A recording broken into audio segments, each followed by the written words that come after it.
Du coup, aujourd'hui, je vais vous parler de Faut-il effacer l'histoire ?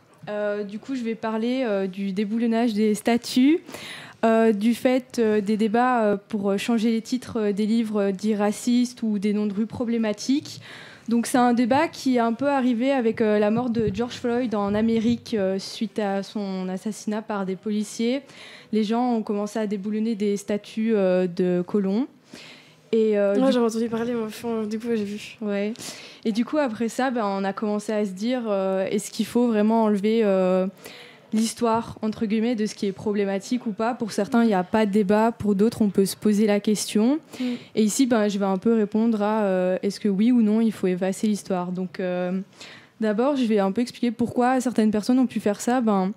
En fait il y a un certain nombre de rues qui font référence à des personnes dont l'histoire n'est pas vraiment glorieuse, comme en Belgique, la rue Léopold II, et qui peuvent du coup mettre mal à l'aise des gens qui sont touchés par les actes de la personne. Il y en a certains qui disent qu'il ne faut pas effacer l'histoire. On parle d'effacer l'histoire, mais pour l'effacer, il faudrait déjà la connaître. Il y a beaucoup de gens qui ne sont pas au courant d'histoire derrière les noms de rues, derrière les statues, etc. Pour des gens, c'est juste ils passent par là et genre. Ouais, ils se disent juste vas-y, c'est une rue, on s'en fout quoi. Ça les touche pas personnellement quoi. Alors que personne penserait à mettre une rue qui s'appelle rue Hitler parce que c'est une histoire qui nous touche tous et on serait choqués. Moi j'en ai une à côté de mon petit village. C'est vrai ? Non, c'est pas du tout vrai. Ah mais j'étais là, mais mec c'est. Ah t'as pas la petite rue, la petite rue Adolphe à côté de chez toi. Du coup, il y a cet argument-là qui est assez facile à déconstruire parce que c'est totalement aberrant quoi, de passer dans une rue et de dire « Putain, le mec, il a tué des gens. » quoi. C'est affreux. Du coup, ensuite, on a l'histoire de c'est pas notre histoire. Genre, ça nous touche pas personnellement, donc pourquoi... genre, c'est pas notre époque. Ouais, non, c'est pas notre histoire en mode... par exemple, je suis pas noire, donc je m'en fous que la rue Léopold existe. Ouais, ça m'a pas touché personnellement, tu vois. Ouais, ok. Alors que... c'est fou quand même de penser comme... je sais pas, c'est un peu bizarre de penser comme ça, non ? C'est pas très empathique, quoi. Ouais. Donc, alors que c'est aussi la nôtre dans un sens parce que c'est quelqu'un qui fait partie de notre patrimoine et qui a fait du mal à d'autres personnes, mais ça nous touche aussi dans un sens en partie quoi. Mais c'est parce que là on parle de Léopold II, mais il y en a plein d'autres où c'est juste ça touche ta population, genre dans le sens je sais pas, c'est bizarre, c'est vrai. Ça touche ton pays ou ça touche, je sais pas moi. Moi j'ai un event qui est très nul dans mon village et il y a une rue du mec qui a créé cet événement là et franchement si ça pouvait disparaître comme nom de rue ça m'irait bien. Il y a plein d'exemples, mais c'est surtout en France qu'il y a beaucoup de rues qui sont problématiques. En Belgique, il y en a un peu moins. C'est pour ça que ici, je vais te parler de la rue Léopold II, parce que c'est quand même un truc assez connu. Les gens connaissent quand même l'histoire. Ouais, on en parle encore maintenant et on sait toujours pas quoi faire. Enfin, je pense, on sait toujours pas quoi faire. Je sais pas trop. Du coup, il y a aussi l'argument de c'était comme ça à l'époque. Genre, à l'époque, c'était pas grave de coloniser un pays et d'esclavager tout le monde. Alors que oui, c'était comme ça à l'époque. C'était accepté par la population oppressante, mais les gens qui étaient oppressés, ils n'étaient pas vraiment « Oh, c'est comme ça, c'est normal ». Ils n'avaient juste pas vraiment le choix parce qu'ils étaient oppressés du coup. Et alors que maintenant, les choses commencent à changer. On évolue dans le bon sens. Il y a des choses qui changent. Par exemple, les séries. Avant, c'était des séries quand même... très sexiste, il n'y avait pas beaucoup de personnes racisées, on parlait pas de... En parlant de ça, t'as vu les chroniques de Bridgerton, je sais pas si vous avez regardé ou pas. Oui. Mais ça vous a... Enfin, moi, ça m'a trop marqué, pas dans un mauvais sens, mais on est à l'époque et tout, on est dans la royauté et il y a des gens de toutes les origines, quoi, c'est fou et ça a été beaucoup aimé sur les réseaux, je pense. Je me suis posé la question, est-ce que c'est parce que c'est Netflix et on sait que Netflix, ils essayent de mettre tous les genres possibles dans leur série ou est-ce que c'est parce que c'est vrai, tu vois. Moi, je trouve ça donc juste... Non, c'est pas... Ça correspond pas du tout à l'histoire, ça, tu vois. C'est... Ouais, mais tu vois, du coup, je trouve ça... Du coup, il y a certaines personnes qui... Enfin, c'est pour ça qu'en fait, c'est un peu les deux. Il y a des gens qui sont là... Moi, j'aime pas parce que ça reflète pas la réalité. Et il y a des gens qui sont là... en vrai, on s'en fout parce que ça donne juste l'occasion aux acteurs de pouvoir jouer dans une époque où ils auraient jamais pu avant. Enfin, moi, j'écoutais des interviews de... Il y a des filles indiennes, là, je sais pas si vous avez suivi. Enfin, les deux filles principales, la saison 2. Et elles étaient là... Enfin, quand on m'a accepté et qu'on m'a dit que je pouvais jouer à cette époque-là, porter ces robes-là, parler de cette manière-là et j'étais hyper contente parce que il y a 10 ans c'était impossible, tu vois. Et... En vrai, tant que ça devient pas un quota, tu vois, genre ce nombre de trucs et genre juste on prend le meilleur pour le rôle, moi je trouve que ça, ou genre celui qui correspond le mieux, si c'est un documentaire historique et que genre il faut que la personne ressemble, voilà, tu vois, mais genre, je suis pas d'accord pour que tout... faut pas full mais là, faut pas cotiser quoi. Je pense que la série c'était pas du tout le but, c'était vraiment l'histoire mais c'est vrai que de la série, moi sur le coup du coup même dans la saison 1 l'amoureux de l'actrice principale aussi, c'est vrai qu'il est basané, et du coup moi aussi sur le coup vraiment dans la seconde je me suis dit techniquement il peut pas être duc, tu vois, parce que à cette époque-là c'était pas comme ça, mais en même temps après tu te dis c'est juste une série, c'est pas comme tu dis un documentaire historique, tu vois.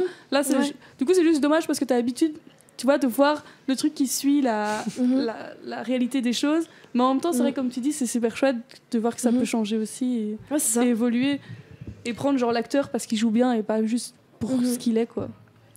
Totalement. Mais du coup, vas-y quoi, Aline. Là, on s'est un peu perdu. C'est un petit peu égaré. Enfin, du coup, comme je disais, les séries évoluent, même dans les livres, dans la vie de tous les jours, on évolue dans le sens positif. Et du coup, pourquoi alors est-ce que les statuts et les noms de rue pourraient pas eux aussi évoluer, quoi ? Parce que il n'y a pas de raison que les séries évoluent et pas ça. Et du coup, la problématique que les gens retrouvent là-dedans, c'est qu'ils disent ça fait partie du patrimoine. Mais c'est le patrimoine de qui ? Parce qu'on est dans des sociétés multiculturelles. T'as sérieusement, c'est le patrimoine de qui ? Oh, je tape du poing. Comme je disais, on est dans une société multiculturelle, donc il y a des gens qui ont des patrimoines de partout, et quand ils voient une statue d'un colon ou quoi, eux ils se disent mais c'est pas mon patrimoine, j'ai pas envie de voir ça dans le pays dans lequel je vis, ou eux-mêmes ils se disent c'est aussi mon patrimoine que je sois belge et en même temps que je vienne d'un pays en Afrique, c'est pas censé me concerner moi et glorifier la personne, puisque les statues, il faut savoir que c'est quand même quelque chose de glorificateur. En fait c'est ça, tu vois, les statues, moi je serais d'avis que pourquoi les garder, tu vois, mais les noms de rue, je me dis d'un point de vue administratif ça doit quand même être compliqué peut-être, tu vois, maintenant on a les téléphones et tout, mais genre les cartes, des trucs comme ça, je sais pas, même mais même genre plein de trucs, ça doit être même il y a des trucs je sais pas, les bâtiments historiques et tout, où t'es en mode c'est la rue machin, si tu commences à changer le nom de la rue, le nom de la place, les chics, les tchacs, je pense que même là c'est une galère. Et on avait vu ça en cours, Nat, mais je n'arrive plus à retrouver dans quel cours c'était, où on avait vu en mode genre on parlait aussi de la statue de Léopold et tout ça. Oui, c'était en psycho, il me semble. Oui. Okay. Non, en philo. En philo, c'est ça. Ouais. Et où on avait vu en mode il faut faire la différence entre ce qu'il représente et ce qu'on voudrait qu'il représente. Enfin, tu vois, genre vrai. Oui, ok. C'est hyper intéressant. Ouais, Léopold, il a fait tchic-tchac, les colons, tout ça. Mais en même temps, tu te dis, ok, c'est l'histoire de notre pays, mais tu peux aussi, toi, te dire, c'est quelque chose qu'on refera plus. Oui, voilà, c'est ça. C'est genre un symbole historique en mode, il y a eu ça, mais il faut avertir, quoi. Ouais, c'est ça. Mais c'est comme parce que sinon, c'est vrai que si tu le retires, c'est l'oublier, peut-être. Enfin, tu vois, c'est ça. Ouais. Je sais pas. En vrai, il faut vraiment voir la vision que tu as sur ça. Et surtout, les mecs qui ont posé les statues à ce moment-là, je pense qu'ils se disaient aussi que genre c'était un mec bien, tu vois, genre c'est surtout ça, tu vois, genre. Mais non, mais typiquement, t'auras genre peut-être dans 50 ans, t'auras des mecs genre qui seront genre vraiment pointés du doigt parce que genre il y a 50 ans, ils ont rien fait. Genre, allez, pour le climat, genre tu vois, genre allez, tu prends Trump pour le climat, genre dans 50 piges, peut-être que le mec, genre s'il avait une statue de lui, tu vois, on voudrait la détruire parce que ce mec genre a rien fait pour le climat et rien fait pour la planète. Tu vois, genre les mentalités changent, donc d'office, genre il y a un moment où il y a des gens qui seront pas d'accord sur comment genre on a vécu. Mais voilà, n'hésite pas, Aline. Du coup, vous lancez bien. J'allais commencer à proposer des solutions. Enfin, il y a même des solutions qui ont été déjà un peu mises en place. Par exemple, Disney a mis au début de ses films des petites phrases d'annonce comme quoi il y allait avoir des images racistes, des phrases racistes qui pouvaient être présentes dedans, et pour avertir le public, mais sans retirer pour autant le film, pour le laisser et montrer que qu'on évolue et qu'on se rend compte que au final c'est pas ouf de montrer des clichés comme ça. C'est déjà énorme de le dire en mode c'est déjà un beau poser. progrès. On l'accepte vraiment, quoi. Ouais, c'est vrai. Du coup, il y a aussi la problématique des livres. Par exemple, je ne sais pas si vous avez entendu parler du livre d'Agatha Christie, qui est devenu maintenant Les 10 petits noirs. Avant, c'était le N-word, du coup. Et là, ici, il a changé. Certains ne sont pas d'accord parce que pour eux, les livres, il y a un statut un peu spécial, par exemple, parce que c'est l'idée d'une personne à une époque donnée. Il y a pas... moi, ça, je suis d'accord. Enfin... c'est encore méga différent du rue, statue et tout. Pour moi, c'est 3 trucs que c'est des trucs que tu dois tout le temps prendre séparément. Et un livre, c'est une personne qui l'a écrit. Ouais, c'est trop compliqué de faire des règles générales, quoi. Ouais. Il faut adapter un peu à tous les cas, parce que ici, t'es libre de l'acheter ou non, le livre. Puis c'est un débat indéterminable. Non, ça veut rien dire. Infini, quoi. Genre, il s'arrêtera jamais. Enfin, les gens t'as ton avis et... C'est compliqué de changer. Moi, Natacha, je n'ai pas de cours de droit, mais toi, tu en as. Mais genre, parfois, il y a ce qu'on appelle des flous juridiques et des trucs comme ça. Genre, tu peux faire la loi, mais tu sais pas faire sur tout, quoi. Genre, c'est pas possible. Genre, il y a un moment, tu vois, où juste, genre, il y a des moments où tu sais pas appliquer tout pour tout, quoi. Parce que sinon, il y a l'exception, et ça devient très compliqué. Comme tu dis, genre, bêtement droit, il y a tout ce qui est constitution et tout, il y a des trucs que tu peux pas changer, tu vois. Puis il y a des trucs, c'est dommage de se dire. Maintenant, tu vois, la règle a changé, la vision des hommes ont changé. Et je trouve ça, entre guillemets, dommage, pas forcément pour ce livre-là, mais de se dire, ok, on change les noms parce que maintenant, c'est plus la norme. Je trouve que ça a un peu changé l'histoire et la vision qu'avaient les gens à ce moment-là. Genre, ce livre-là, cette dame l'a écrit pour x, y raison. J'avoue que ça, je ne connais pas l'histoire du truc, mais tu vois, même n'importe quel livre, il a été écrit parce que c'était la pensée des gens, parce que c'était quelque chose d'important. Et nous, on va aller le changer maintenant. Alors qu'en plus, cette personne-là est même plus là pour donner son avis. Ouais, c'est ça. Ouais, c'est un peu trop tard. C'est compliqué. Ouais, c'est ça. Genre, j'avoue, mais... c'est juste genre, ok, on le fait plus. Mais on le laisse. Voilà, du coup, il y a aussi d'autres solutions comme, on le disait tout à l'heure, à côté des statuts, mettre des explications de ce que la personne a fait. Parce que généralement, en cours d'histoire, on va pas vraiment dire que Léopold, il a pris le Congo, il en a fait son jardin personnel pour après esclavager les gens et rendre Bruxelles beau et riche, parce que c'est un peu grâce à ça qu'on a une belle capitale. Ou même à côté des noms de rue, il y a soit les changer, ce que certaines personnes trouvent un peu radical, comme tu disais, parce que ça change un peu tout, les gens vont être un peu perturbés, etc. Après, ça peut être aussi une bonne idée, parce que quand on regarde, à Bruxelles, il y a seulement 6% de noms de femmes, enfin de noms de rue de femmes, ce qui est aussi une problématique, je savais pas du tout, d'après mon avis. Et on pourrait remplacer les noms problématiques par des noms de femmes, comme ça il y a plus d'inclusivité à ce niveau-là aussi, par exemple. Ça vous pose vraiment... moi, c'est un truc... je me dis, moi, j'avoue ça que change quoi je me suis jamais posé la question. Genre, faut quand même aller loin pour ok, on va compter. Je sais pas. Moi, genre, ça me.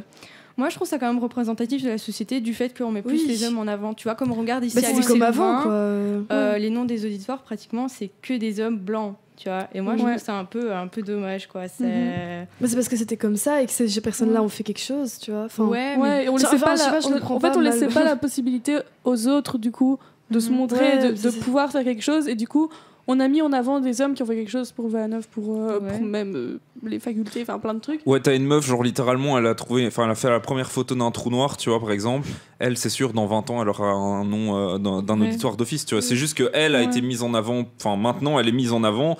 À l'époque, elle était pas mise en avant. C'est plus compliqué de trouver des noms d'auditoires, genre, vu qu'il y a eu que des hommes blancs qui étaient mis en avant à l'époque. C'est des idées comme ça qui viennent. Je dis pas que c'est l'idée merveilleuse, parce qu'il y a encore une fois mettre... Non, mais c'est intéressant, on t'inquiète. Une plaque à côté de la rue pour expliquer, voilà. Ouais, why not, il y a plein de... Après, il reste à déterminer, genre, qu'est-ce qui est problématique. Et ça, c'est un truc qui est propre à tout le monde. Il y en a, personnellement, ils vont voir un nom de rue, ils vont se dire, bon, on s'en fout un peu, la statue, vas-y, il a rien fait de grave ou quoi. Et il y en a, ils vont se dire, mais c'est horrible et tout, et ça va... En fait, c'est tellement personnel que c'est, je pense, hyper compliqué. Et toi, Aline, tu te positionnes comment par rapport à tout ça ? Est-ce que... Fais-nous ça en 2 petites minutes, ouais. 55. 2 petites minutes, ok. Moi, je dirais qu'il faut pas, à proprement parler, effacer l'histoire, parce que du coup, c'est l'histoire, il faut s'en souvenir, il faut se dire qu'il faut plus le faire. Du coup, il faudrait plutôt instruire les gens dans le sens que l'histoire est pas toute belle, toute rose, quoi. Je suis tout à fait d'accord. Personnellement, je suis tout à fait d'accord. Voilà. Ça résume bien un peu tout le débat qu'on a eu là, franchement. C'est une excellente conclusion. Franchement, c'était génial, merci beaucoup. Super intéressant.